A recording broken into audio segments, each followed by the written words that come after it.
네, 여러분들은 어렵고 힘든 일이 있을 때 무엇을 바라보고 무엇을 기대고 무엇을 합니까?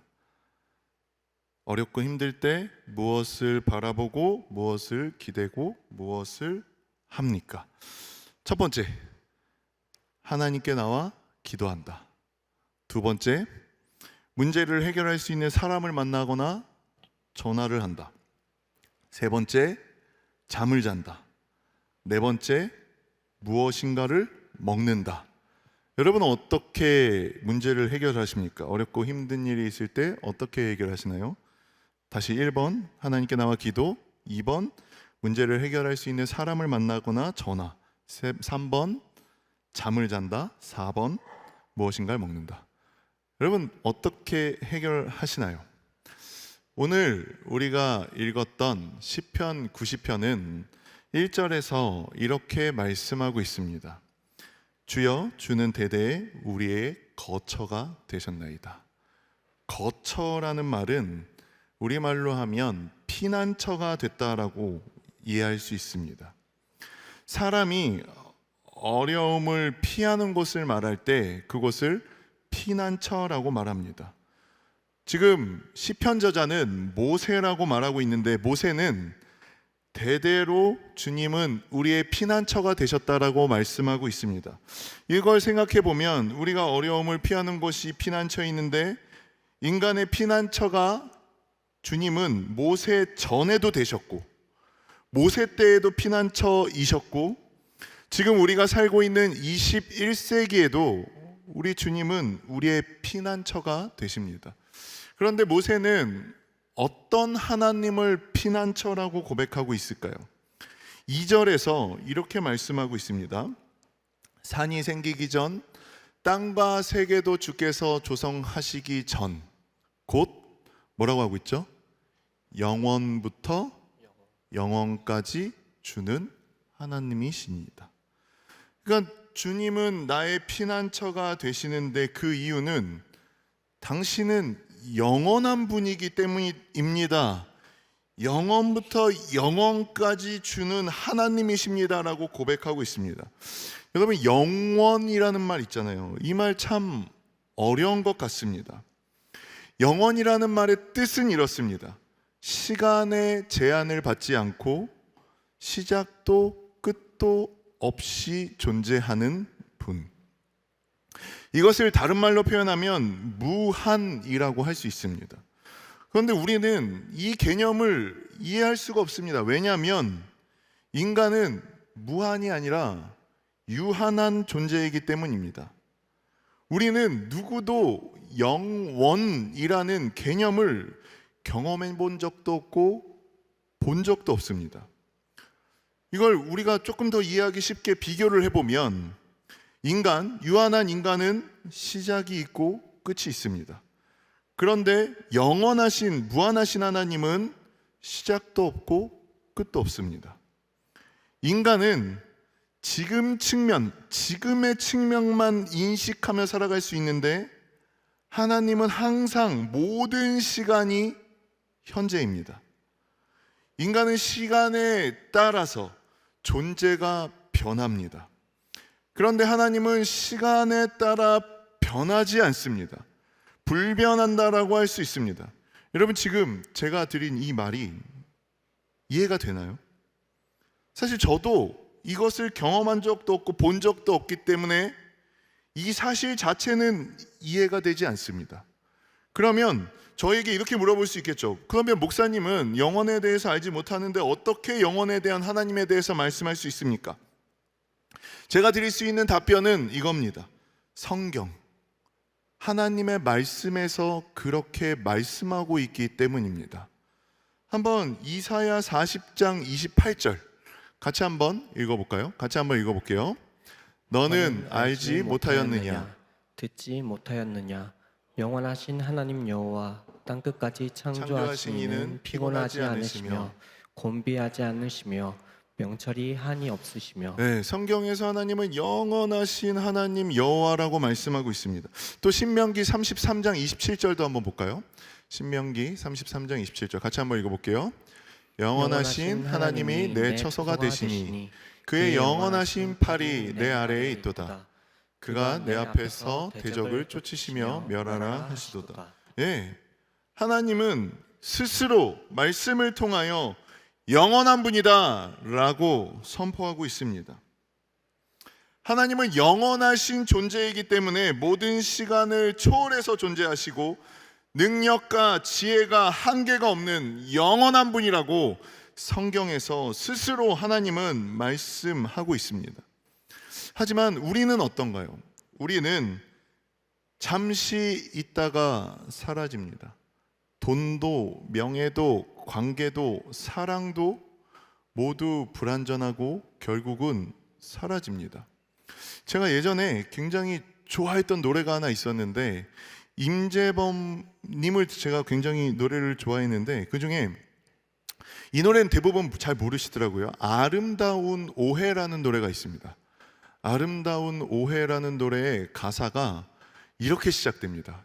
저는 이 사랑에 대해서 이 노래만큼 표현을 잘한 가사가 있을까 싶은데 사랑은 영원할 거란 오해로 시작되는 슬픔, 사랑은 찬란한 그 빛 때문에 결국엔 눈이 먼 채로 어둠만을 보게 되지, 사랑은 머물러 있는 동안에 준비 못한 절망. 네, 그리고 이제 이렇게 얘기합니다. 사랑은 난파된 배를 탄 거지, 부서진 조각을 찾다 죽어가는. 사랑에 대해서 이렇게 표현하고 있습니다. 먼저 이렇게 시작하죠. 사랑은 영원할 거란 오해로 시작되는 슬픔. 그러니까 영원한 사랑은 없다는 겁니다. 그 영원할 거란 오해로 시작돼서 찬란한 빛 때문에 눈이 멀어서 어둠만을 보게 되는 것이 사랑이다라고 말하고 있습니다. 영원한 사랑은 없어.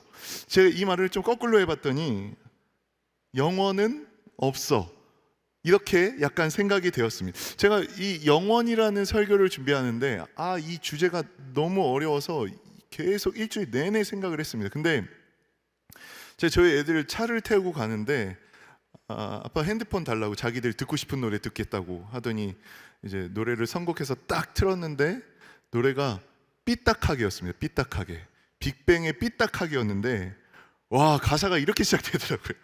영원한 건 절대 없어, 결국에 넌 변했지, 이유도 없어, 진심도, 노래로 불러 뻔했네. 사랑 같은 소리 따윈 집어쳐, 막 이 노래.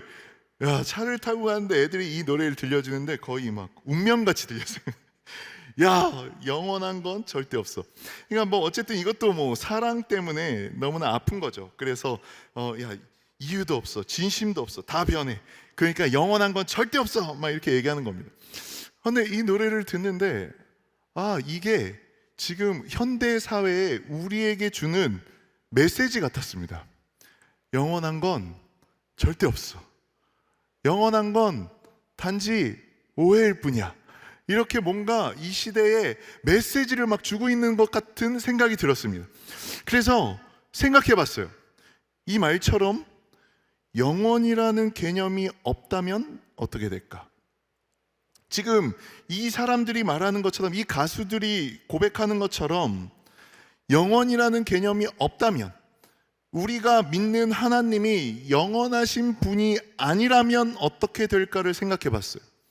그랬더니 영원한 게 없어진다면 여러분, 구원도 없어집니다. 영원이 없어지면 구원이 의미가 없어집니다. 구원이 뭔가요, 여러분? 구원이 우리를 죄에서 건져내고 죄의 증거인 사망에서 우리를 건져내서 영원한 생명으로, 영원으로 인도하는 것, 그것이 바로 구원입니다. 그러니까 영원이라는 개념이 없어진다면 구원도 천국도 사라지는 겁니다. 이 말을 다른 뜻으로 또 이야기하자면 심판이 없어진다는 것을 말합니다. 그러니까 영원이 없다는 것을 말하고 싶어 하는 이유는 심판이 없음을 말하고 싶어 하는 겁니다. 영원이 없으면 심판이 없고 인간은 그냥 자신의 감정 가는 대로, 자신이 원하는 대로, 자신의 쾌락대로 살아가면 됩니다. 그런데 성경은 우리 하나님은 영원하신 분이시다. 하나님은 영원부터 영원까지 하나님이라고 말하고 있습니다. 영원한 존재가 있다라고 말하고 있습니다. 영원히 존재한다라고 말하고 있습니다. 그렇다면 여러분, 영원의 반대말은 뭘까요? 여러 가지 이야기할 수 있겠지만 영원의 반대말은 유한입니다.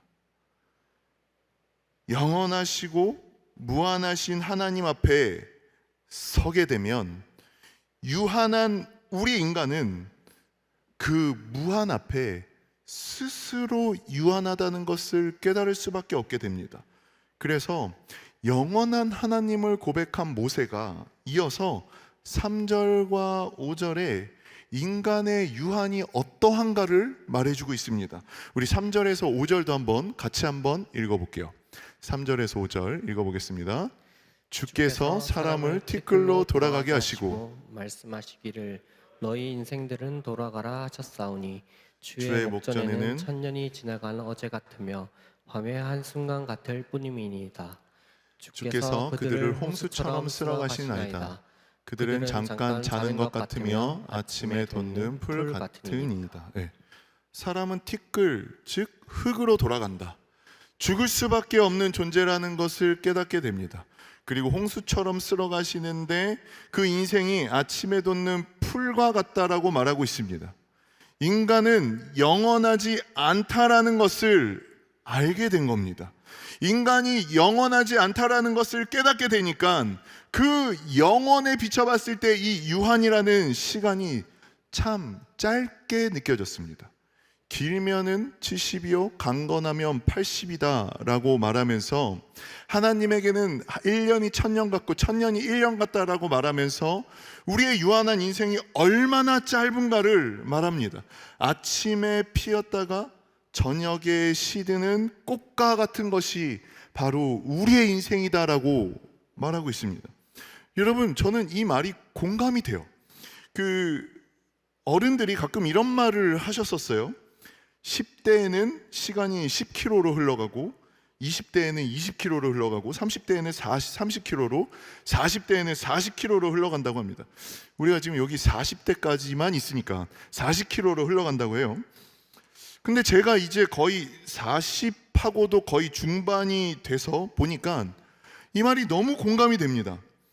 여러분도 공감되지 않나요? 10대 때에는 뭔가 시간이 안 갔던 것 같은데 20대 되니까 시간이 조금 더 빠르지 않나요? 그죠?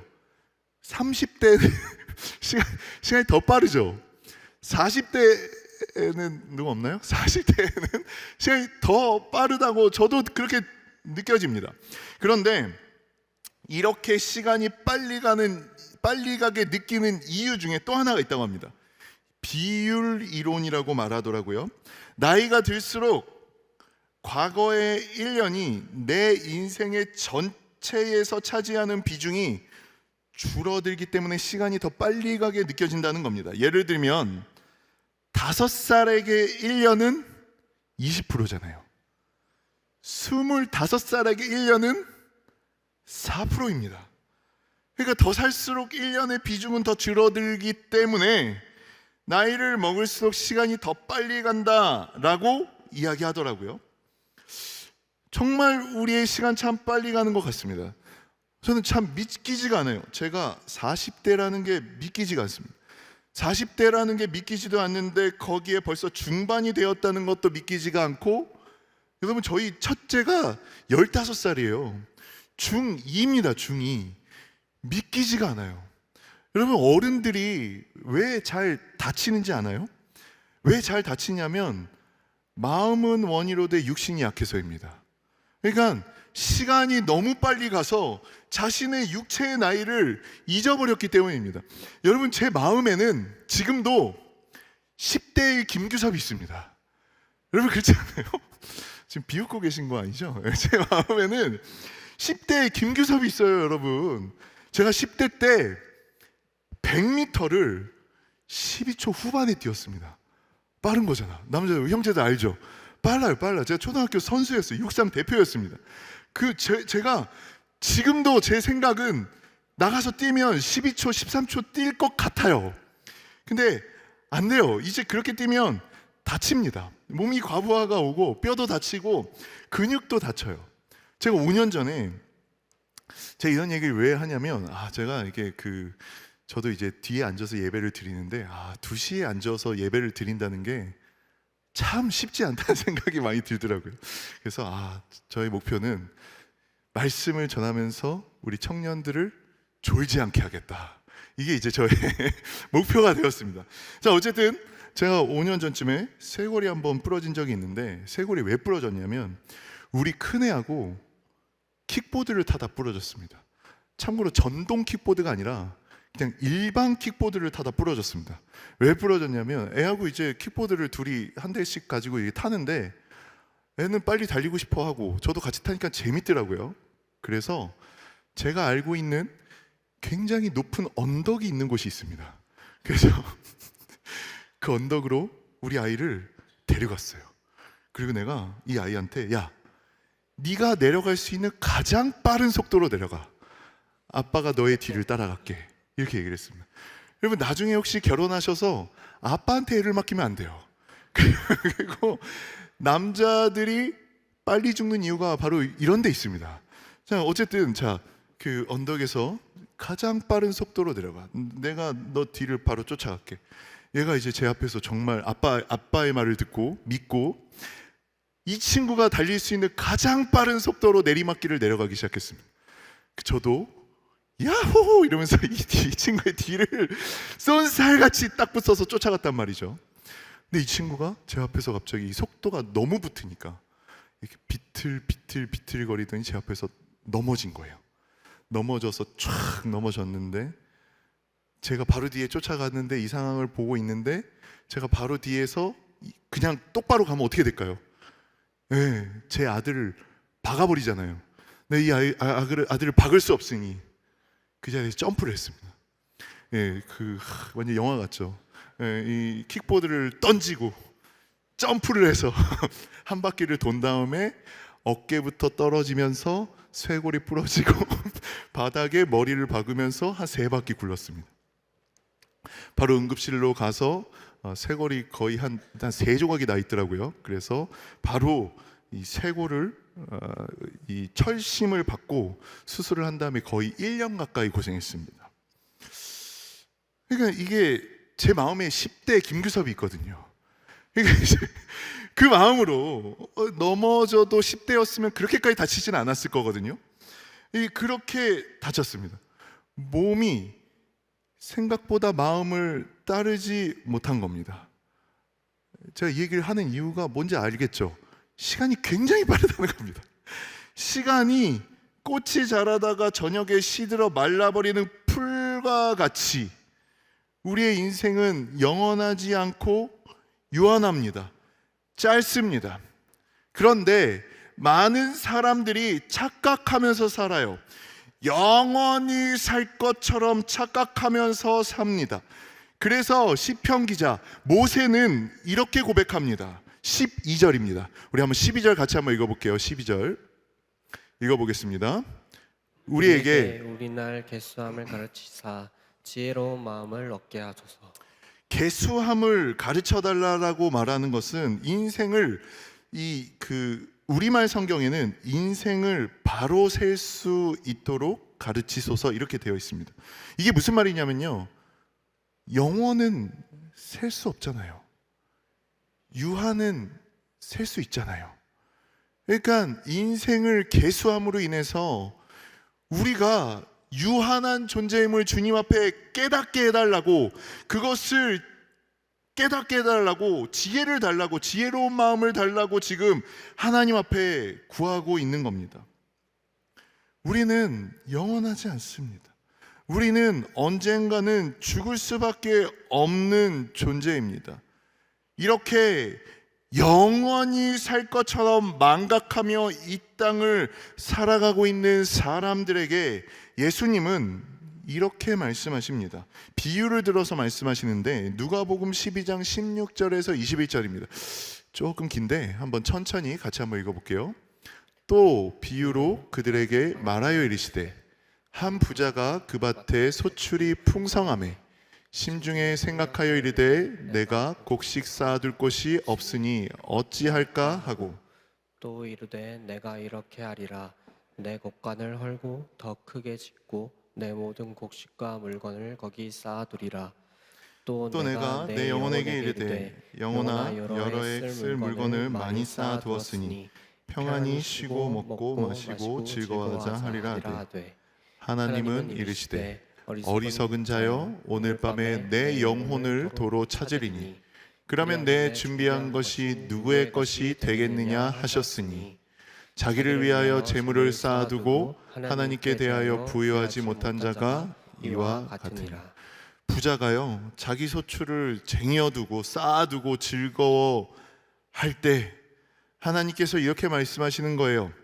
내 영혼을 오늘 찾아가면 그것은 누구의 것이 되겠느냐. 자기를 위하여 재물을 쌓아둔 자는 하나님께 대하여는 부여하지 못한 자라고 예수님께서 말씀하고 있는 겁니다. 이것이 마치 내가 이 땅에서 영원히 살 것처럼 착각하는 사람의 모습입니다. 그래서 17세기의 영국의 대주교였던 존 틸로토슨이라는 사람은 이렇게 말합니다. 이 세상의 삶을 위해서 많은 것들을 대비하지만 영원히 세상에는 영원의 세상에는 아무 관심도 갖지 않는 사람은 잠시 현명할지 몰라도 영원한 바보가 된다. 영원을 알지 못하는 사람의 삶은 이렇습니다. 현재에만 집중합니다. 이 세상에서 내가 영원히 사는 하나님이 되려고 합니다. 마치 이 삶 이후에는 죽음도 없고 심판도 없는 인생처럼 살려고 합니다. 그런데 인간에게 결코 그런 일은 일어나지 않습니다. 우리는 유한한 존재입니다. 우리는 죽을 수밖에 없는 존재입니다. 그럼에도 불구하고 우리도 마찬가지로 하나님을 믿음에도 불구하고 영원은 없는 사람처럼 살아가고 있지는 않습니까? 이 땅에서의 인생이 삶이 전부인 것처럼 살아가고 있지는 않습니까? 여러분이 아직 젊어서 난 아직 인생이 많이 남았기 때문에 이런 말이 잘 안 들어올지 모르겠습니다. 그리고 여러분은 아직 시간이 많이 남았기 때문에 그것이 영원이라고 착각하며 살아가고 있는지도 모르겠습니다. 그런데 우리 인생은 결코 길지 않습니다. 제가 좀 이상한 질문일 수 있는데 여러분에게 한번 질문해 볼게요. 아마 여기 있는 청년들은 대부분 저보다 나이가 어릴 건데 제가 먼저 죽을까요? 여러분들이 먼저 죽을까요? 알 수 없습니다. 알 수 없어요. 찬송가 486장 이 세상에 근심된 일이 많고라는 찬양의 3절, 이 찬양을 부를 때마다 늘 너무 와닿는데 이 가사입니다. 이 세상에 죄악된 일이 많고 참 죽을 일 쌓였구나. 주 예수 날 건져 주시오니 곧 평안히 쉬리로다. 주 예수의 구원의 은혜로다 참 기쁘고 즐겁구나. 그 은혜를 영원히 누리겠네. 곧 평안히 쉬리로다. 예, 이 세상에 죄악된 일이 많고 참 죽을 일 쌓였구나. 벌써 제 주변에 하나님의 부르심을 받고 천국에 간 사람들이 꽤 있습니다. 꽤 있습니다. 이것이 우리의 인생입니다. 불안하고 급변하고 아무것도 예측할 수 없고 결국은 죽을 일이 쌓인 것, 이것이 바로 우리의 인생입니다. 모세는 하나님 앞에 이런 인생을 깨닫고 나서 영원하신 하나님 앞에서 인간의 불안과 죽음, 영원 그리고 심판을 깨달은 모세는 이렇게 고백합니다. 시편 90편 13절에서 14절입니다. 우리 한번 이 말씀도 같이 한번 읽어볼게요. 여호와여 돌아오소서, 언제까지니까 주의 종들을 불쌍히 여기소서. 아침에 주의 인자하심이 우리를 만족하게 하사 우리를 일생 동안 즐겁고 기쁘게 하소서. 네. 이렇게 고백합니다. 언제까지니까 주여 불쌍히 여겨 주시옵소서. 이 영원한 하나님을 알고 유한하고 불안하고 급변하고 죽을 수밖에 없는 인생을 깨달은 모세는 주여 나를 불쌍히 여겨 주시옵소서라고 고백합니다. 왜 이렇게 고백할까요? 제가 이걸 한번 깨달은 적이 있는데, 여러분들은 이 땅에서 살면서 가장 높은 사람을, 어떤 사람을 만나 보셨습니까? 뭐 사람마다 다 다르겠죠. 제가 살면서 와 정말 높은 사람을 만났다라고 느꼈던 적이 한번 있었는데, 저도 군대를 가서 포스타를 만난 적이 있습니다. 포스타 별 4개. 우리 병사로 근무하면서 포스타 만나기 쉽지 않잖아요. 근데 그냥 포스타가 아니라 참모총장은 포스타 중에서도 제일 높으신 분이라고 보면 되거든요. 그런 분을 만나봤습니다. 제가 어떻게 그런 분을 만났냐면, 제가 군대를 갔는데, 오늘 마침 이제 군인이 있네요. 네, 저기 군인이 있는데, 해병대. 네, 일단 끝나고 저 좀 보고 가세요. 아무튼 군대를 갔는데 헌병을 갔습니다. 헌병으로 제가 지원해서 간 게 아니라 군대를 갔는데 뽑혔습니다. 헌병 5명, 그 많은 군인 중에 차출되었습니다. 헌병은 어떤 사람이 뽑히느냐? 이론으로는 그렇습니다. 이론으로는 키가 크고 잘생긴 사람. 이론으로는 그렇습니다. 아유, 침이 튀었네. 이론으로는 그렇습니다. 이론으로는 그래요. 근데 어쨌든 제가 헌병으로 뽑혔습니다. 헌병으로. 근데 이제 그 헌병 중에도 헌병이 있습니다. 헌병 중에도 헌병인데, 이건 이제 행사 헌병입니다. 행사 헌병. 그러니까 그 대통령이 오는 군부대 행사에 헌병들이 가서 그곳에서 행사를 하거든요. 헌병이 되는 것도 힘든데 헌병 중에 헌병, 행사 헌병이 됐단 말이죠. 네, 제가 여러분들 저를 보면 이제 잘 못 믿겠어 하는 이제 눈빛이니까 말해도 되는지 모르겠지만, 제가 아는 우리 청년 중에 헌병 출신이 한 명 또 있습니다. 그 베이스 치는 정민우 형제라고. 네, 그 친구도 아무튼 헌병인데 이제 헌병의 급을 알겠죠. 자, 어쨌든 헌병이 되어서 제가 이제 길에서 이 행사를 하고 있는데, 길에서 차를 인도하고 이렇게 보내고 있었습니다. 차를 제가 이렇게 보내고 있었습니다. 차량 인도를 하고 있었는데, 찬양 인도가 아니라 차량을 인도하고 있었는데, 그 앞에서 오는 차를 왼쪽으로 보내야 됐습니다. 그래서 삐빅 이렇게 해서 이쪽에서 오는 차를 이쪽으로 보내는 역할을 하는 거예요. 근데 저 앞에서 송판에 별이 4개 붙은 차가 이렇게 다가오더라고요. 송판이 4개 붙은 차가 딱 다가오는데, 그럼 저희는 멀리서 이제 필승 이러고 경례를 하거든요. 차 들리지도 않을 건데 차만 보고도 필승합니다.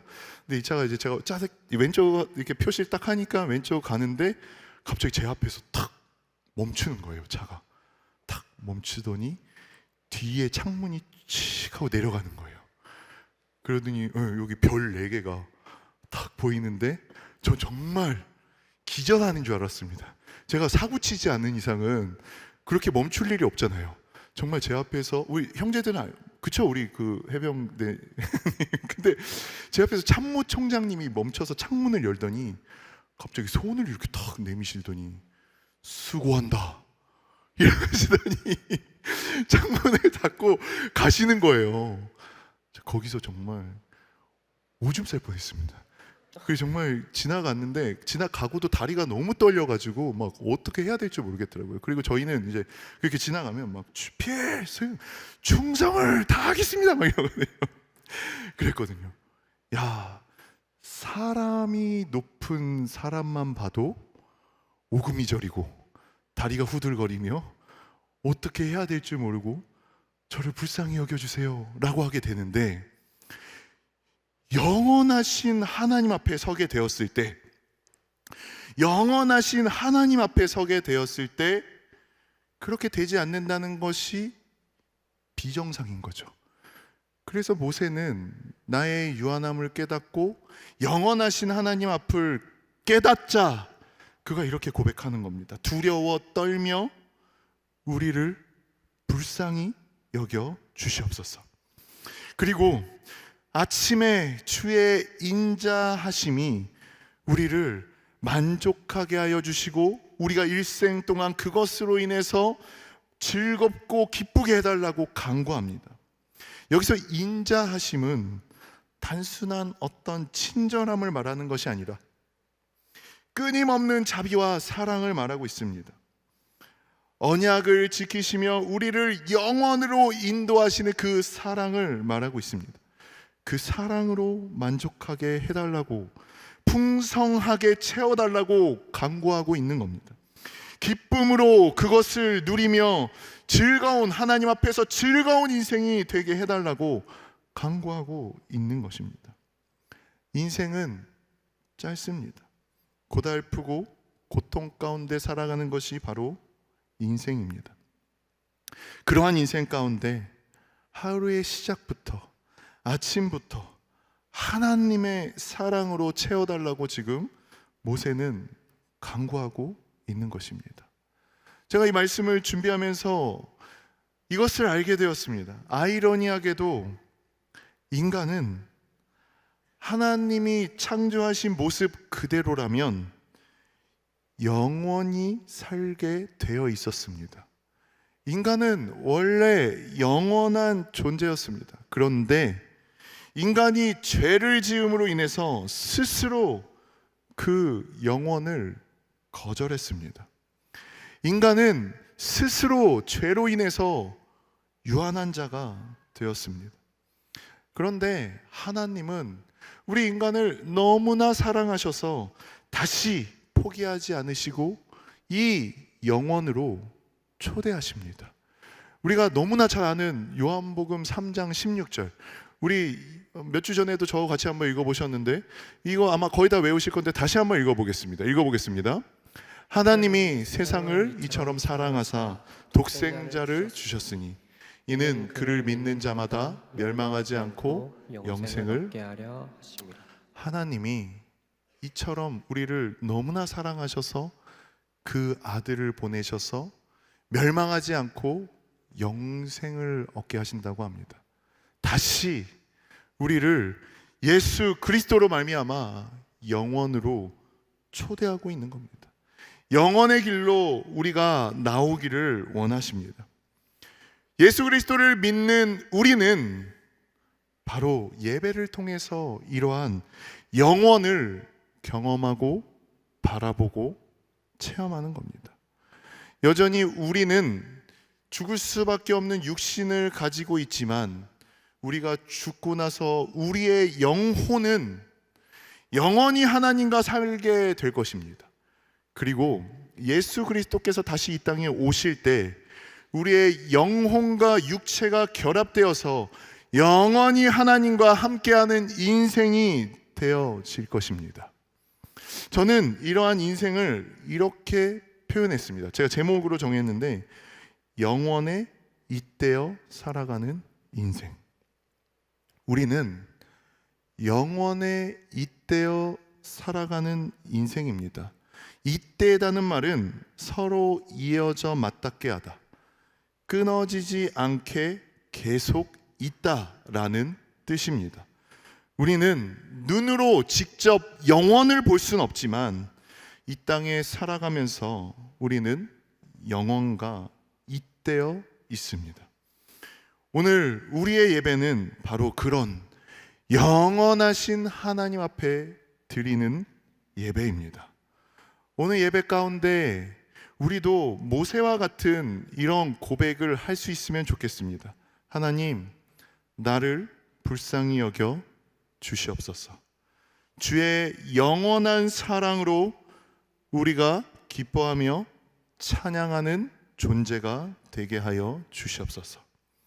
이렇게 고백하여서 이 땅을 살아갈 때 영원과 잇대어 영원의 즐거움과 영원한 기쁨에 동참하며 나아갈 수 있는, 그 영원을 바라보며 나아갈 수 있는 우리 청년들이 되어질 수 있기를 이 시간 주님의 이름으로 축원합니다.